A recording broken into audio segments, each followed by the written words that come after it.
Hey, it's Twyla Hopper here, and today I'm going to talk about some of the lessons that I've learned. One of the lessons that I've learned is being consistent is so key.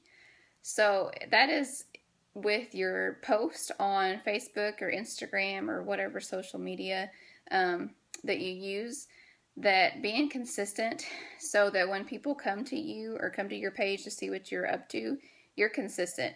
You're not just showing up whenever it's time for a challenge group or showing up when it's time for a sneak peek or whatever it may be, but you're consistently doing your daily Shakeology, your daily workouts, your daily motivation, your daily personal development.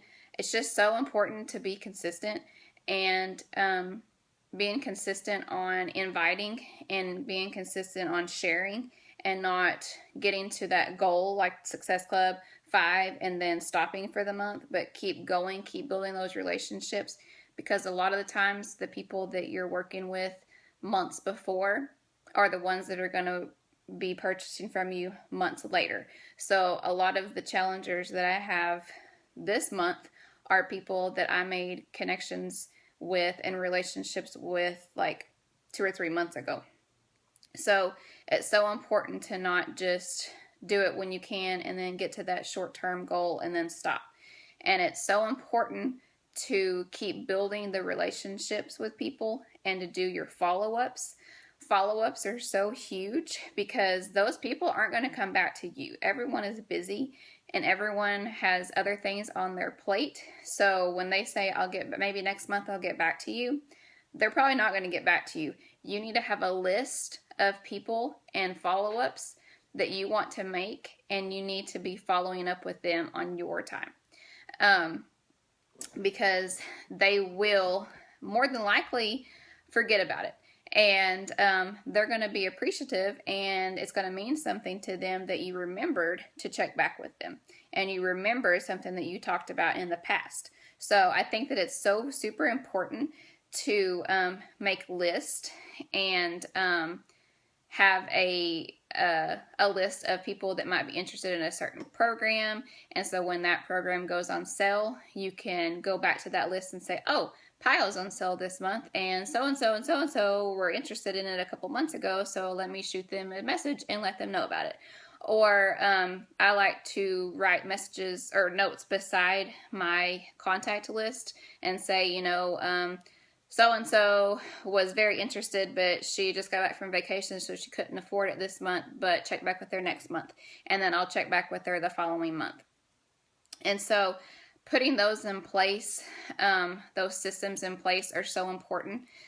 So that's some of the lessons that I've learned as far as like contacting people and stuff, is having a system where it's easy for you to keep up with, and a list with a lot of details so that you do have that relationship with that person.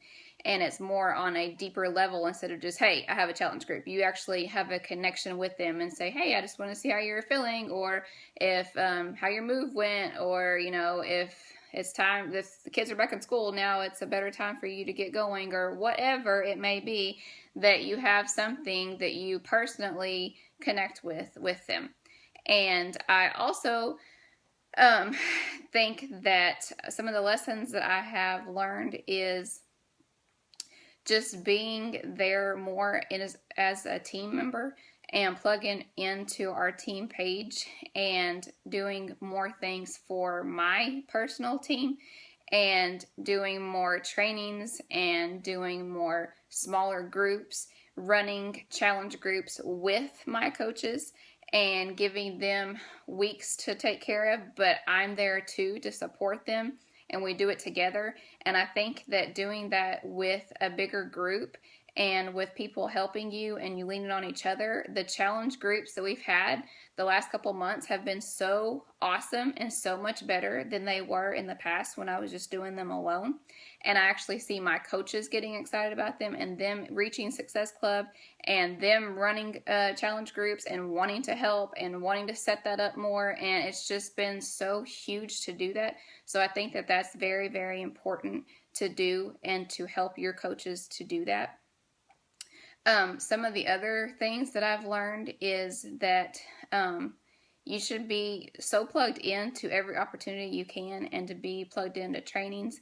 And no matter how high your rank is, or how slow you're growing, you should still reach very big and set very big goals for yourself, and then go and do that no matter what. So if you set the goal for diamond and you only have one coach, that's amazing, because that's your big goal. And so you're going to work hard to get to that next goal.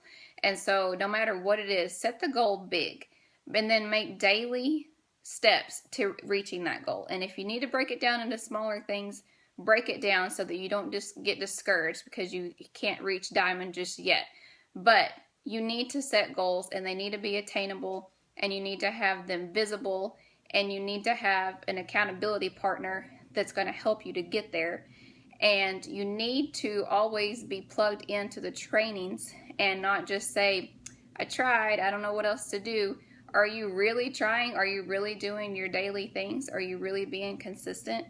I think that just being there and growing yourself is going to bring others on the journey. People are going to be attracted to you and the journey that you're on, and you want to attract people that are like you and that have the same mindset and the same goals and the same interests, and that's the team that you want to have.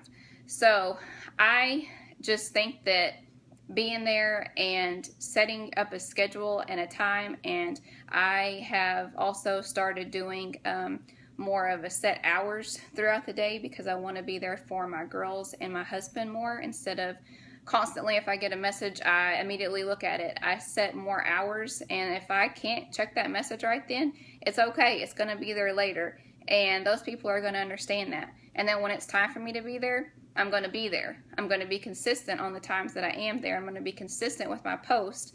They're going to know that this is the times that I'm going to post, and this is when I'm going to be there.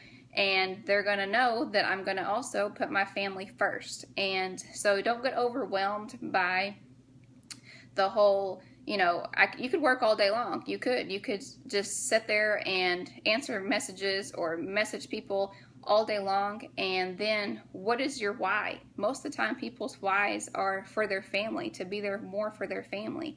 And so we're missing out on some of the most important times whenever we're so involved in our phones. So I have started setting hours and setting that down, and at night I'm more present for my children and more present for my husband, and give them that time that they need. And that helps our relationship better. It helps our family grow. It helps us to respect each other. They know when it's my time to work, it's my time to work. When it's not, I'm going to give them all of my attention. So I hope that some of those tips will help you. And that's just a few of the lessons that I've learned.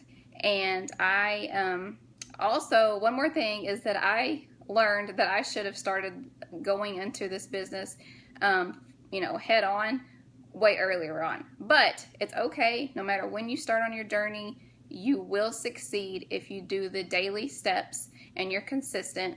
And we all have highs and we all have lows, and it's harder sometimes and it's easier sometimes, but just keep sticking with it. Consistency is key.